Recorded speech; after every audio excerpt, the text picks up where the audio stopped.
ډېر کله په خواله رسنیو کې ملګري پوښتنه کوي چې څنګه کولی شو ځان مطالعې سره عادت کړو.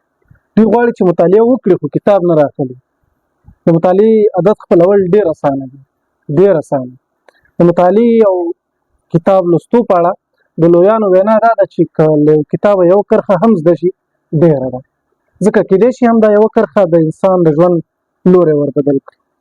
نن غواړم مطالعې سره د ځان عادت کولو دپاره تاسو ته ورکوټی کتاب چې ډېر ورکوټی کتاب دی در معرفي کړم.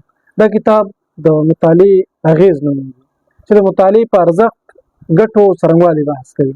دا کتاب حمیدالله همت لیکلی او په 2021 کې اسد دانش مطبعې چاپ کړی.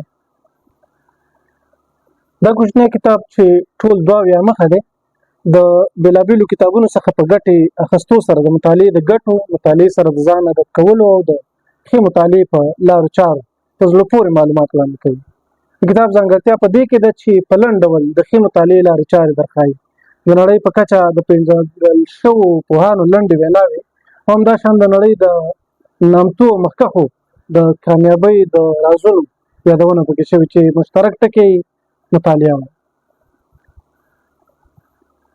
د ازادې او مسلکي مطالعې دپاره لارښوونې د پام وړ دي چې د لوستو پر مهال یې لوستونکي مطالعې ته هڅېږي چې په دوامداره توګه مطالعه وکړي. یو تر ټولو ښه ځانګړنه یې دا ده چې د مطالعې ته مو هڅوي او هغه بهانې در څخه هېروي چې تاسو یې د خپلې مطالعې په وړاندې خنډ بولئ. مثلا ډېری ملګري او زده کوونکي وایي غواړم مطالعه وکړم خو زړه مې ورته تنګېږي، یا مطالعې ته مې په سر درد کېږي چې کتاب راواخلم خوب را باندې راځي.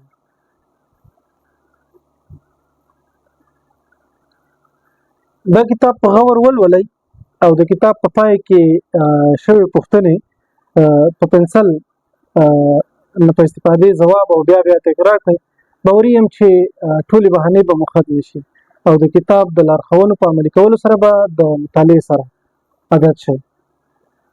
تاسو ټولو ته د مطالعې اغېز، ارزښت او ګټې او څرنګوالی کتاب د لوستو سپارښتنه کوم. تر بیا ښې چارې.